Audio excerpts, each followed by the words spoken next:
Yeah, just started 5 seconds ago, so it should take a while to kick off.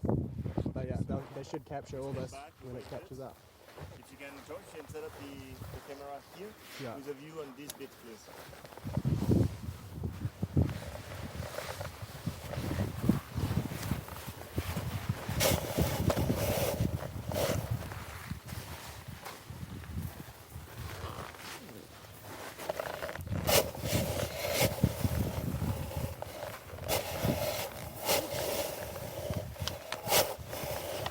Cool.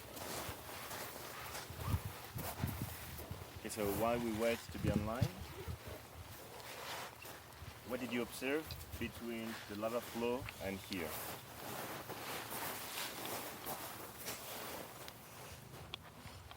Sure. Just don't prep it.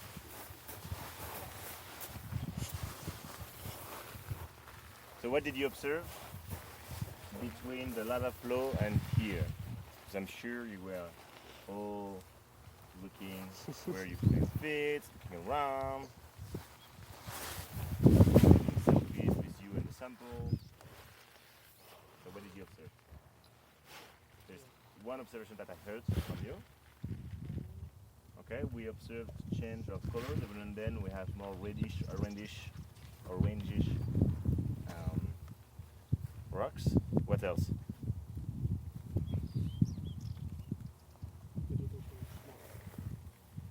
Where was it? Mainly. Bless you. On L1, but the moss itself, was it everywhere, or was it on specific places? If you turn around, is that what you described? So where do we find the moss?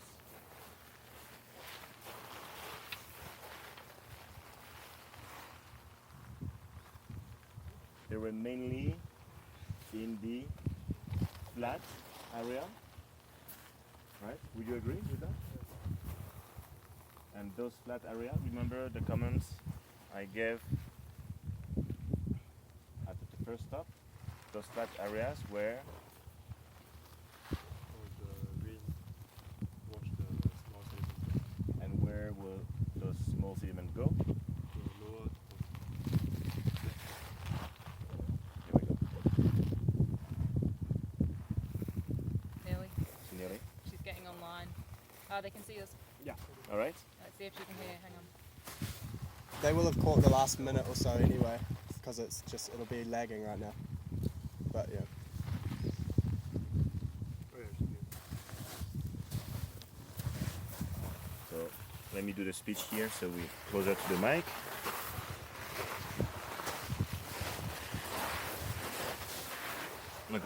No, don't need to see me.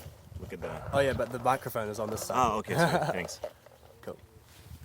Right. Yeah, they can hear us. Right, sweet.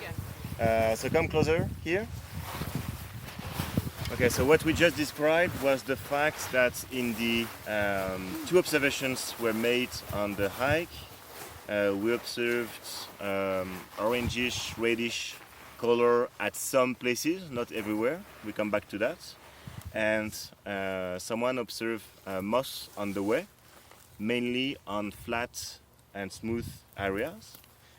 And those were formed when the small sediments were washed by the rain and deposited in the low in the topography.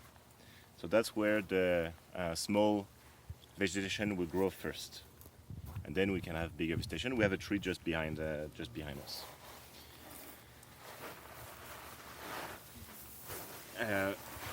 If you can see the scale, this has not been disturbed yet, so you can start to make observations there. We come back to that in a minute. So the reddish, orange-ish color, they were not everywhere, but still you observe them. There was one nice little patch on the path. What could it be? Oxidation. Oxidation? From how can we oxidize just a little patch and not everything?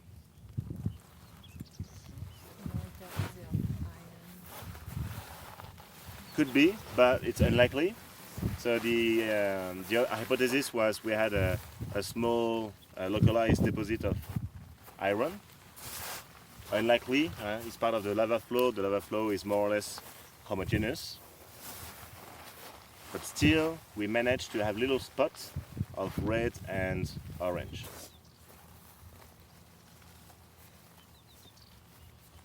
Oxidation is good. What do you need to oxidize a rock? Oxygen, yes, oxygen, oxidation, oxygen, and time, water. But so far, I would expect that the entire lava flow had enough time, enough oxygen, and enough water. Right? So, what could be missing?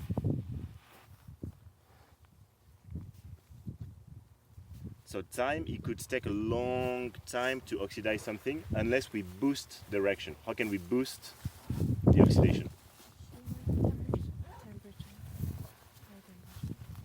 Temperature. So in few spots, the rock stayed at high temperature at the surface and had enough time and oxygen to oxidize. This one was not obvious. I think we have another one. We'll see at the summit. But those could form hornitos, where we had a window looking down into the lava flow. So when you have a lava tube and you have a collapse, you can have a window where you can see the lava flow going through, and this bit will stay hot longer than the rest. And you can have oxidation around the window. Nobody there, okay, any other observations between the lava flow and here?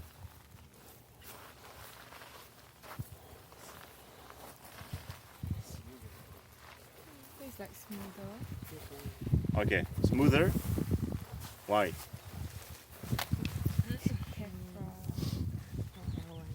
L1. More L1 is deposited here than below. That's why there's like a smoother surface overall. So smoother surface, tephra, L1. More of it in terms of what? Thickness of the layer. We didn't check the thickness though. Size of the grain. Size, everybody noticed the change of sound actually when we were walking on L1?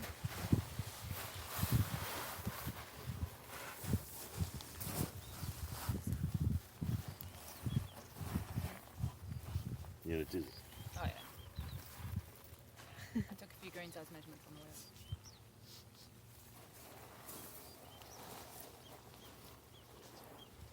up. Okay, now back to site 2. Well, you already know where we are going to look because we took picture of it with the scale. So what do you observe around the scale?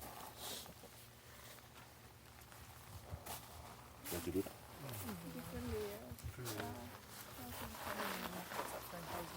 Ah. I think it's fine. It's going well.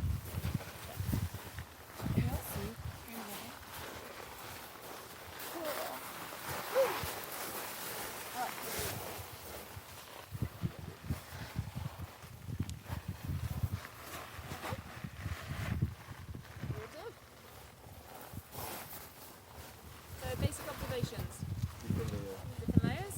Why are they different? Coarse and fine. So different grain sizes. Everyone can see that? What are the are they around the same thickness or different thicknesses?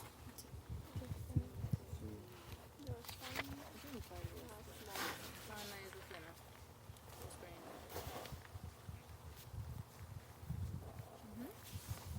You might just move the camera a teeny bit closer. That's right. I'm sending a picture. Oh, okay, good. So if that's our observation, and obviously we've already recorded colour, and we would have taken if we were doing a stratigraphic column, we would have the size, angularity, things like that. So if we move to interpretation, do we know what kind of deposit it is? Igneous metamorphic sedimentary. Yes. And what kind of emplacement mechanism? Why? Well sorted within its layers, right? But not well sorted across the column. So we know it's tephra, we know they're all tephra, but they're different because of their grain size. So why might we get different grain size tephra?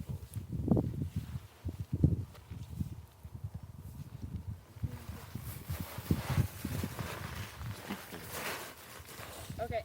Hang on, I'll just move.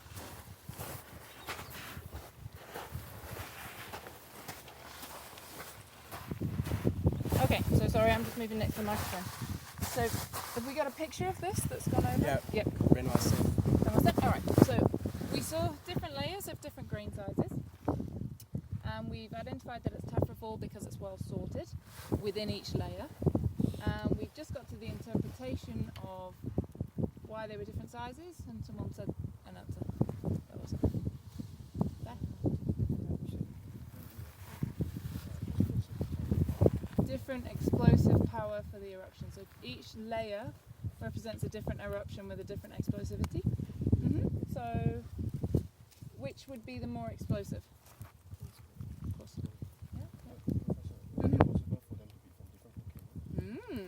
Okay, so would it be possible for them to be from different volcanoes like we saw down on the stratigraphic column? Good question. What do we think? Could be. So which one would be more likely to be Batur in that case? The coarser grain, because we are nearest. Exactly. So the other one could be Agung. Yep, that would be an obvious choice. Yeah, absolutely. So when we saw the Agung tephra fall down in the stratigraphic column, what were the characteristics of that tephra fall relative to this one? How did it differ? You remember? Probably if we dig down we could find some. So if we compare the L0 or the L1, whichever one it was. L0 and L1. L0 and L2. L0 or L2, yep. If we compare those ones, which we said were tephra from Agung, with the finer grains here that we're saying could possibly, good hypothesis, be tephra from Agung, do we think that they look similar? Is there differences or similarities? You remember your L0 and L2? You can even go back in your books if you've got them. L0 was light brown, and this one is Memory beat book. dark grey / black. So the colour is different. So sometimes volcanoes will produce different tephra falls and different eruptions that are different colours. So that doesn't rule it out. What about the grain size of these fine layers relative to the fine layers we had from Agung? Bigger? It's a little bit bigger. So it's possible we could get bigger grain sizes from Agung, right, than the ones we saw in L0 and L2. How?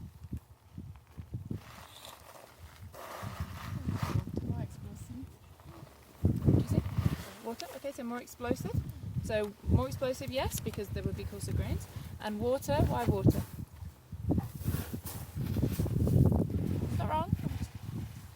Follow it down a little bit to how would water give you coarser grains at this site?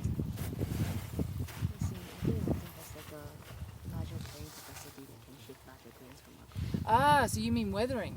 So you mean it wouldn't be carried in a tephra fall. I thought, okay, so there's two interpretations. One is that it would be carried in a river flow. That's unlikely because we're up a hill, and Agung you'd have to go down the hill and back up.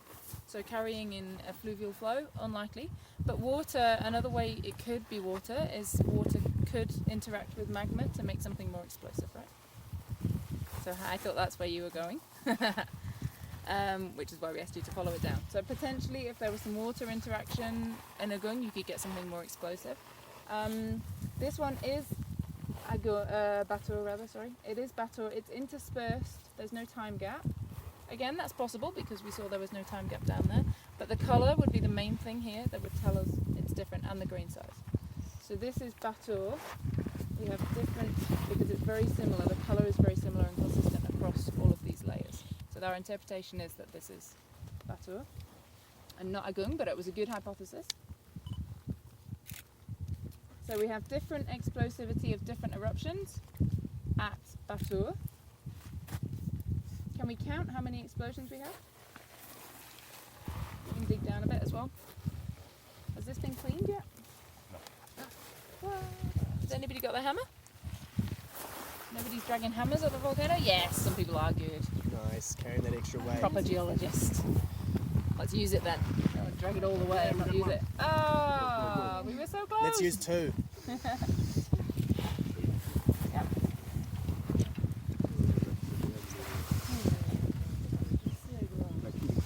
It's surprisingly nice. I wonder how long ago this was cut. Ah, your shoes will be full of tephra. There we go. So you can dig down a little top bit. to as well. bottom, nice. Yeah, very nice. There we go. Look at that. Okay. Lovely. So what do we think? So you can also clean left to right as well, or right to left, doesn't matter. Just to sort of clean up. I know what I mean, like scrape your hammer from right to left, because that will mean that any of the fine deposits, yeah, there we go. And then maybe dig down a little bit as well. Because if you pull down, it's good for scraping clean, but sometimes some of the fine layers will then coat the coarse layers, so it's difficult to see the boundary. So something, yeah, okay, so let's get all of that out of the way. Pros coming in.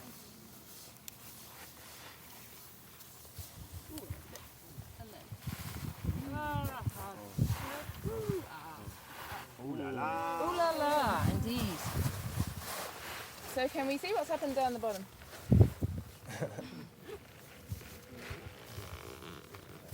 What's the difference between what we just exposed and what we had above? Huh? Could be L1. Why do you think it's L1?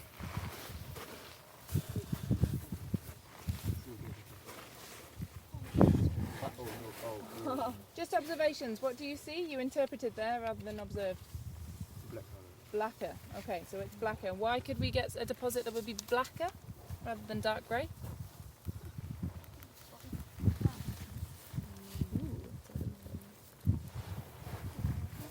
Ooh, can I have some? I want to show the camera. So why would we have a blacker deposit than a dark grey deposit? Why could we have it?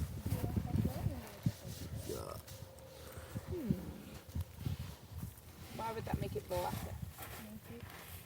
More mafic, so it could be, but yeah, okay, okay. So those two together, it could be the temperature or the chemistry that's affecting the colour. Yep, fair enough.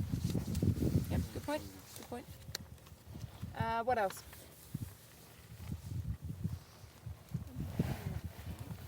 A different eruption, but that would be part of the temperature or chemistry, right? What about post? So it's laid down and it's all the same. What would make it darker? So remember when we cleaned the surface at the stratigraphic column? It was grey at the front, and we dug in, and actually it was a different colour.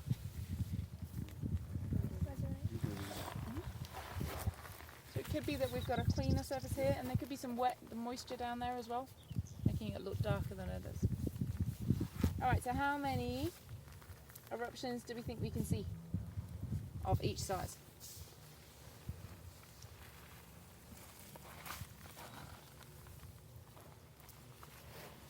And it is tough to see. There's no right answer. So, well, there is a right answer, but not without spending a bit of time.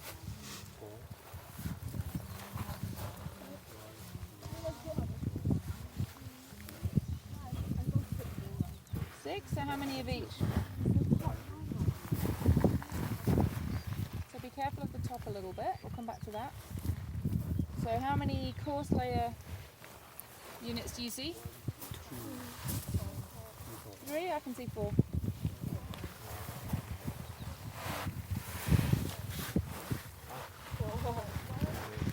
So I mean be careful of the very, very top, the fine stuff, not the coarse stuff under the top.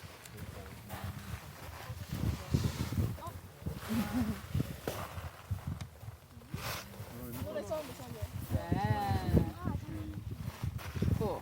Okay, they're the 4 I can see as well, yeah. So one just under the top, then you've got a fine layer. Another, I need a stick or something. Then a coarse layer, coarse, fine, big coarse layer. So 1, 2, 3 fine layers at least. The top layer is difficult. it could be a real fine layer on top, or it could be erosion. Oh, thanks. So it could be wind blown afterwards, or it could be real. It's hard to tell. So, Possible. Why two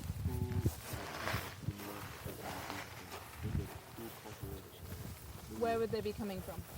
That's what they can So we have two vents. like because you're counting each like force time. Ah, I see. So Like you two force layers like combined in this one. true. Okay, so we could have an eruption, a course, a bigger explosive eruption, a pause, and then a bigger explosive eruption. Okay, so that's possible. But if you think about tephra fallout, then typically you're going to have the coarser grains fall out, and then if the eruption stops, there'll still be some ash in the atmosphere. So what would you expect to happen with that? So you typically, so it's a good question, and sometimes you will get that, but typically you will always see a fine grained layer on top as the ash just settles out of the atmosphere once the eruption stops. So we had, if we're going to interpret the time series and the lifetime of this eruption, and we don't know how long this happened over, but we had a fairly vigorous eruption-ish, not caloriforming, but relatively big, which produced coarse grain here. We had a bit of a pause here, and there was a fine grain. It's either a pause or we had some smaller eruption, difficult to say. And then again we had a coarse grain layer, so we had a bit more of explosive phase. Again, a pause and or a smaller eruption. Another coarse grained, another pause and or small eruption, another coarse grained, and then probably some weathering on top.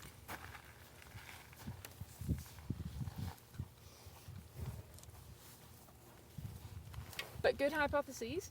It means you're thinking, and that's really cool. Good. Any questions?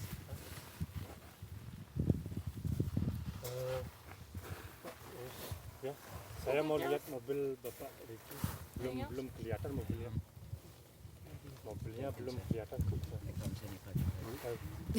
Saya juga Always see ada. flash plates. Ada. Yay, there's flash Saya mau plates. turun sana. See, firstly, there are Bapak Touching lurus base. saja dulu. Bilangan Bapak nanti lurus saja dulu. Saya mau lihat mobil Pak Ricky. Pak Ricky belum Evidently you can kelihatan. see flash plates. Di sana nggak ada, there in all the nggak ada. there are Mungkin dia Can't see the Bapak other. bisa naik di sana juga. they can't see any other. Saya mau lihat itu yang lagi lokasi tadi itu. Ya. But I think the lava flow associated with this Uh-huh. is the one that we're mentioning. Just after this. So this is a 63. This was 63 without olivine, so I don't think Mine's just on the ground off. Okay, so yes, at least 4 eruptions, and we might actually see some little eruptions in between. That's not clear, or it could be 3. Yeah, good. So Gareth was just saying about the olivine. So I think this was 1963, and the lava flow on the first day we're looking at, the younger one, also 1963, but a bit after the explosive eruption. And if you remember, that one didn't have any olivine, and this doesn't have any olivine either. I don't think. I haven't seen any in it. I can just see plagioclase. Yeah. Wow. Show me a magma without plagioclase. Please show me a magma without plagioclase. You get pretty hot finding magma though, right? So look in the lava instead. Right. All good? Everyone Right. happy? Statically so? Excellent. Let's go to the next spot. So the next spot we'll have a little bit of a sit down before we hike up the slope, and we'll do some remote sensing in the field. Does that mean we need, or no? Should we carry this on? Yes. Yeah. Yes, you need to go up to the top, so it's on the way. Right. Oh no, mate. Do we keep streaming now? Oh. The Hey, Josh. Woo! We might as well stream for a little bit while we walk. Yeah, as long as you think you've got enough. but the data is Yeah, I think we got 6 gigabytes. Should be fine. okay. But we did manage to use 50. Yeah, but I think that was when all our computers were logged onto it the other night. I did try to set my computer to tell it that it's a metered connection. Right, I didn't do that. So it could have been my problem. I think Dropbox was still downloading stuff. Ah, there we go. But it wasn't like it There had we lots go. that it was downloading. Turns out one of our laptops was GPSs. data mining. With Bitcoin mining.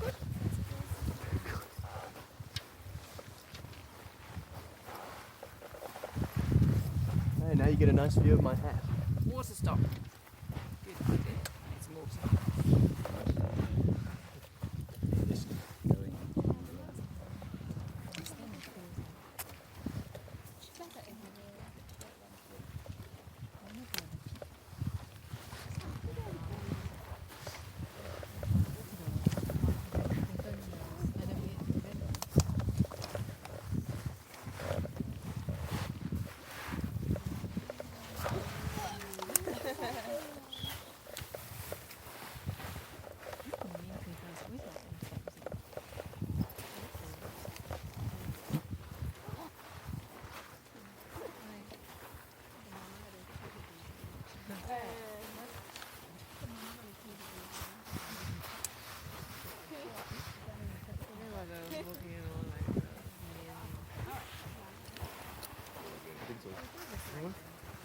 No, I like longer. I think. Yeah, I like it.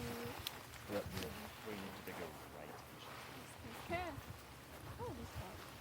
What? I don't know. Okay, you collected your GPSs, hammer, everything.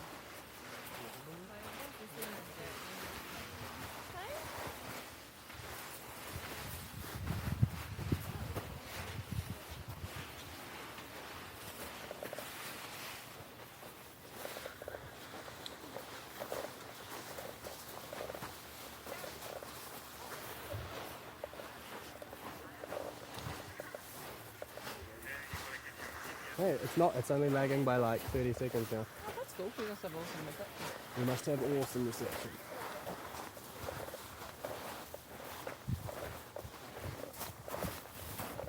Where's Gareth?